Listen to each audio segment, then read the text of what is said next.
Over the past few years, something unusual has been unfolding beneath the surface of the Baltic Sea, and although it doesn't always make daily headlines, it has slowly become impossible for governments to ignore. Between 2023 and 2024, several undersea data cables and even a major pipeline were damaged or cut in what looked like a series of suspicious incidents. At the start, the countries around the Baltic were caught off guard because their responses were rushed, improvised, and not especially well coordinated. Each country reacted on its own, but there was no shared playbook, which made it easier for ships involved in these incidents to slip away before anyone could properly react. What's changed since then is the realization that this problem isn't temporary. In fact, it's likely to get worse. The rapid expansion of artificial intelligence, combined with the shift toward renewable energy, means the seabed is becoming more crowded than ever. More data cables are being laid to carry information, and more power cables are being installed to connect offshore wind farms, islands, and national grids. Because of that, governments can no longer afford to assume that damage to these cables only happens by accident. The pattern now suggests that some of it may be intentional. That growing concern has pushed NATO and the European Union to step in more forcefully. NATO now leads multinational patrols in the Baltic Sea through a dedicated task force, while the EU has started reaching out to countries whose flags are being used by vessels that ignore maritime rules. The goal is simple in theory: pressure those countries to remove their flags from dangerous ships so those vessels lose the legal cover they rely on. To understand why this shift happened, it helps to go back to September 26, 2022. That's when the Nord Stream 1 and Nord Stream 2 gas pipelines began leaking in the exclusive economic zones of Sweden and Denmark. Almost immediately, it became clear that this wasn't a technical failure. Investigators found evidence of explosions, which meant deliberate sabotage was almost certainly involved. At the time, Germany had already stopped importing Russian gas entirely, even though it had been the main customer for Nord Stream. Germany had also refused to certify Nord Stream 2, despite the fact that it was filled with gas and ready to operate. On top of that, Nord Stream AG had scheduled unusual maintenance shutdowns, some of which didn't fit normal patterns. All of this happened against the backdrop of rising tensions, because the pipelines had long been controversial. Poland and the Baltic states had opposed them for years, arguing they increased Europe's dependence on Russian energy. Because of that context, the explosions were quickly seen as politically motivated. Many analysts concluded that Russia itself must have been behind the sabotage, possibly as retaliation for Western countries cutting gas imports. Whether that assessment was correct or not, the damage was done, both physically and psychologically. It shattered the assumption that undersea infrastructure was mostly off-limits in modern conflict. Almost exactly a year later, another incident reinforced that fear. On October 8, 2023, the Baltic Connector gas pipeline between Finland and Estonia started leaking in the Gulf of Finland. Investigators soon discovered that a Hong Kong-flagged, Chinese-owned container ship called the New Polar Bear had struck the pipeline. At the same time, an undersea data cable was damaged as well. Even though different countries launched their own investigations, there was no unified response. That gap mattered because the New Polar Bear managed to sail through the Baltic Sea, along the coast of Norway, and eventually into Russian waters. Once it reached that point, investigators lost any realistic chance of boarding or detaining it. Then, just over a year later, the region was hit again. On November 17, 2024, a data cable between Sweden and Lithuania was damaged, along with another cable connecting Finland and Germany. That second cable was especially critical because it was Finland's only direct data link to mainland Europe. Authorities quickly identified a suspect this time too, a Chinese-owned and Chinese-flagged bulk carrier named Yipeng 3. Ships from several Baltic states followed the vessel closely, but they ran into a familiar legal wall. The ship was sailing in exclusive economic zones rather than territorial waters, which meant it couldn't be detained under international law. After passing through the Danish Straits, which count as international waters, the vessel stopped in Denmark's EEZ. There, China, as the flag state, blocked Danish and other European investigators from boarding the ship. It wasn't until December 20th that Chinese authorities allowed investigators from Denmark, Sweden, Finland, and Germany to board the vessel. And even then, it was only under Chinese supervision and only for a limited inspection. The very next day, the ship departed, leaving behind more questions than answers. A few weeks later, on Christmas Day, things escalated again. A tanker called the Eagle S, flying the flag of the Cook Islands, struck one power cable and four data cables in the Gulf of Finland. Unlike previous cases, Finnish and Estonian authorities already knew this ship well. It was classified as a shadow vessel, and it had been under monitoring because of its history and behavior. Shadow vessels generally share a few red flags. Their owners deliberately hide their identities. They fly flags from countries with little maritime oversight, their insurance is often unclear or questionable, and they frequently turn off their automatic identification systems to hide their movements. While there's no official global definition of a shadow vessel, these traits are widely accepted as warning signs. After the Eagle S struck the fifth cable and appeared to be heading toward yet another one, Finnish police and Coast Guard units made a dramatic decision.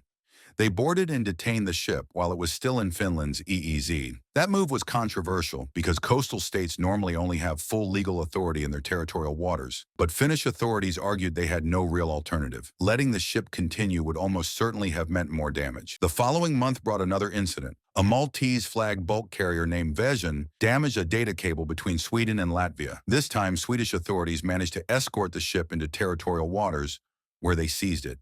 However, prosecutors couldn't prove that the crew had intentionally dropped the anchor, so the investigation was eventually dropped and the ship and crew were released. Between these major cases, ships were repeatedly spotted behaving oddly near cables and pipelines. Anchors dragged where they shouldn't have. Tracking systems went dark at suspicious moments, and routes didn't make sense. Taken together, these incidents forced governments and infrastructure operators to face a difficult truth. They could no longer assume these events were accidents. They now had to plan for the possibility that state and non-state actors were deliberately targeting undersea infrastructure. That realization matters because modern societies depend completely on these cables and pipelines. They carry internet traffic, electricity, and energy supplies across borders. As digitalization continues and AI systems demand more bandwidth, the number of data cables will only increase. At the same time, Europe's green transition depends on undersea power cables, and replacing Russian gas has made pipelines from places like Norway more important than ever. For decades, it was widely assumed that no one would deliberately sabotage this kind of infrastructure. International law under the United Nations Convention on the Law of the Sea explicitly bans intentional damage to undersea installations. Terrorist groups, for their part, tended to avoid attacks that didn't produce dramatic visuals. Nation-states mostly stayed away because the risks of escalation were too high. That's why the Nord Stream explosions in 2022 were such a shock. Sweden, Denmark, and Germany launched investigations since the pipelines ran through their zones or connected their territories. Russia accused those countries of withholding information, but Western observers largely dismissed those complaints, assuming Moscow was responsible. Even after that incident, many officials treated it as a one-off. NATO didn't immediately create formal response protocols, although it did ask retired German General Hans-Werner Wehrmann to explore how the alliance could help coordinate responses in the future. His answer was to set up a coordination cell at NATO headquarters, designed to share information across agencies and countries. That cell became operational in early 2023. However, when the Baltic connector was damaged later that year, the system wasn't fully up and running. Information wasn't flowing smoothly, and there were no NATO-wide rules for how to respond. Finland and Estonia followed their national procedures, but those efforts weren't systematically shared. As a result, several countries and NATO bodies started investigating independently without coordination. By the time the new polar bear was identified as a suspect, it had already left the area and damaged another cable. Part of the problem was timing, and part of it was politics. Sweden wasn't yet a NATO member, so information didn't always reach the right desk quickly enough. That delay allowed the ship to escape into Russian waters before any decisive action could be taken. Estonia's national security advisor later summed it up by saying that, while the risk of cable sabotage had been acknowledged, the multinational nature of the problem hadn't truly sunk in. Undersea infrastructure is shared, so responses have to be shared too, at government, agency, and industry levels. Since then, coordination has improved significantly. Countries like Estonia and Finland have strengthened bilateral ties while also building region-wide cooperation. The idea is that even one suspicious ship can pose a threat to multiple cables across borders, so everyone needs the same level of awareness and the same response playbook. A major step forward came in March 2024, when Sweden finally joined NATO. Later that year, Germany established Commander Task Force Baltic, known as CTF Baltic, based in Rostock. Although NATO already had similar task forces elsewhere, this one had special significance because it was clearly shaped by the undersea incidents. CTF Baltic includes around 90 naval officers and commands ships and aircraft contributed by Germany and its allies. Officially, its role is to coordinate naval activities and maintain a shared maritime picture. In practice, its main focus has been shadow vessels and threats to undersea infrastructure. CTF Baltic operates under NATO's Maritime Command and monitors ship movements both at sea and from land-based systems like radar. In early 2025, NATO leaders announced Baltic Sentry, which wasn't a new organization but an expansion of CTF Baltic.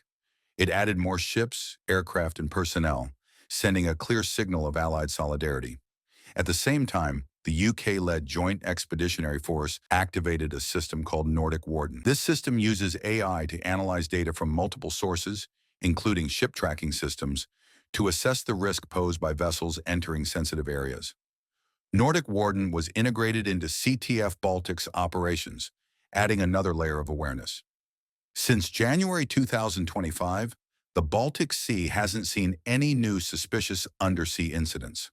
Whether that's because deterrence is working or because no new attacks were planned is hard to say. But either way, the region is far better prepared than it was in 2023. The European Union has also stepped in. Beyond sanctioning individual shadow vessels, EU officials have engaged directly with countries that provide flags to these ships.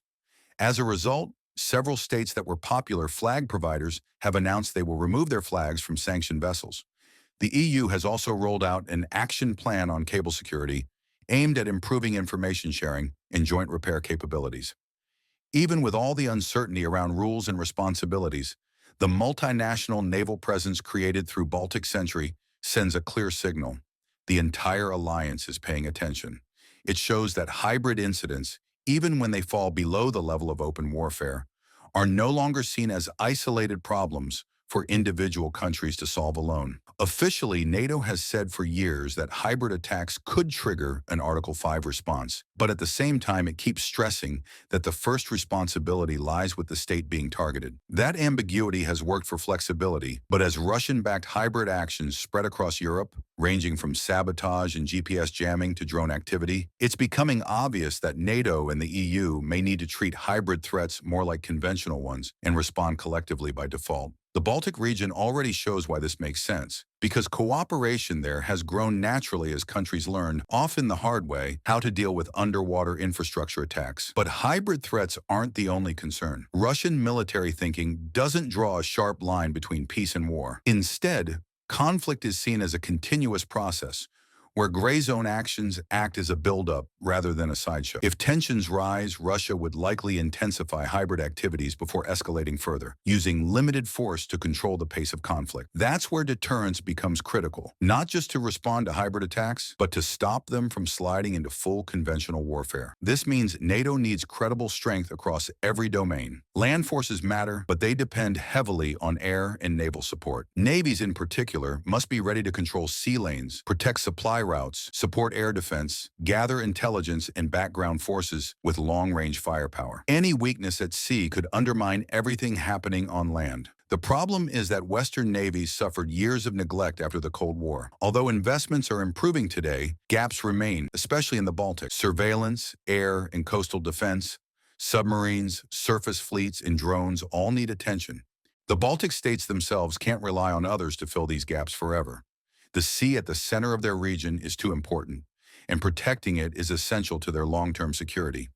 Still, big questions remain. If another incident happens and a ship refuses to comply with orders, the response won't be simple. NATO assists, but coastal states retain legal authority, and cable owners remain primarily responsible for security. For now, the strategy relies on monitoring, patrols, and deterrence. The real test will come if a vessel openly ignores those patrols. When that happens, Baltic Sea nations and NATO will have to decide how far they're willing to go to protect the invisible infrastructure that keeps modern life running. And that's that for today's video. Thanks for watching, and we will see you in the next one.